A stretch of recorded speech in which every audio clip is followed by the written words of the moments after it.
is a basketball coach more than just a coach?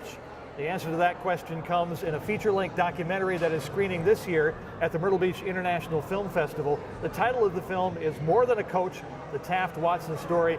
And here with us now is the producer, Stacie Davis. Thank you so much for being here. Thank you for having me. And first of all, congratulations on a wonderful film. Thank you. Very, very well done. What gave you the idea to put together a film about Coach Watson? In 2007, I was a freshman at Claflin University. My instructor asked us to write a 5-page essay on a significant person in our community. And I thought about Mr. Watson. Got an A on the paper, but talking to him made me want to know more about him. So the 5 pages turned into 53 pages into my first book, The House at Taft. And I always knew that his story should be told to the masses. So I didn't know how, but I knew I wanted to do a documentary somewhere, somehow. So years later, 2015, we started interviewing Mr. Watson. And 2017, he was able to see his film before he passed away.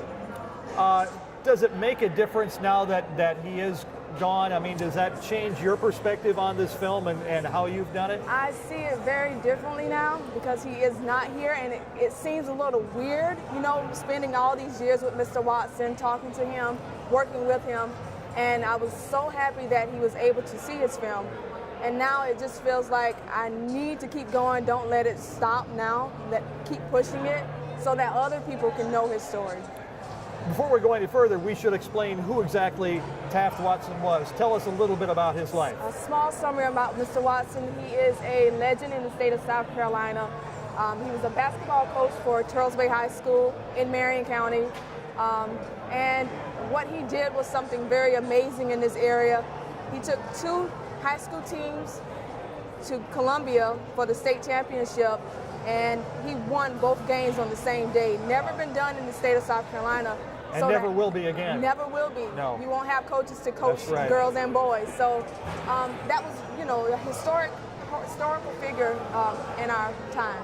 Well, one quick story from the film, and I don't want to give too much of it away, Yes, but I sir. thought one of the most moving stories was during that boys' high school game in 1994. The girls had already won the state championship. It was the boys' game.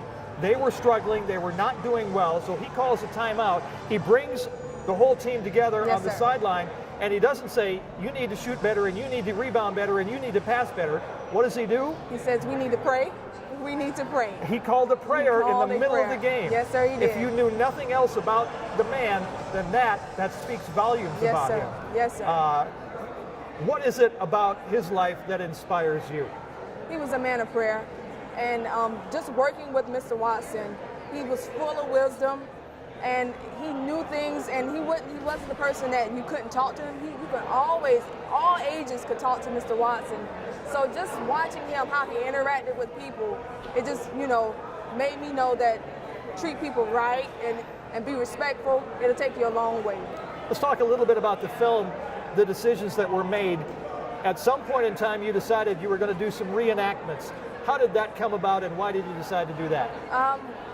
We decided, my team and I, we decided to do reenactments just to add more to the film. We didn't want it to be more interviews and just straight interviews, so we wanted to add incitement. And my favorite scene, and I know it's probably, but my favorite scene was the car accident because I had to have that in there. So it was really fun putting that together. Mr. Watson came on that day, and when he noticed what was going on, he started crying, so we had to remove him because it brought back memories. Sure. Yes, sir. When you talk about documentary, when that word comes out, people say, okay, talking heads, tedious, et cetera, et cetera. It may be good for you, may be very educational. How do you make a documentary that is engaging and that is entertaining? I just prayed for my documentary. I went on a fast for months for my documentary because that is important to me. Yeah. So just praying, and then you have to think about your viewers. What would your viewers like to see? You know, get in the mind of those people. And I have a family that are really, you know, supportive. And so my first outtake of the whole film was like, oh my God, you cannot submit this. So I had to go back to the drawing board and really sit down and become creative. How can we make this more creative? Now that you've got one documentary film Where are you going from here? Okay, well, I'm doing some videos for my church, of course. I don't have a big platform, so Facebook is my platform right now, and I love working with the kids there. But I do want to do more documentaries. I want to continue to do my smaller short films, if you want to say, for Facebook. Sure. And work for like PBS or somebody, you know, things like that. Good luck to you. Thank you so much. And congratulations once again. Thank you. It's a wonderful film. More Than a Coach, the Taft Watson story. Stacie Davis, thank you very much. Thank you so much. Thank you.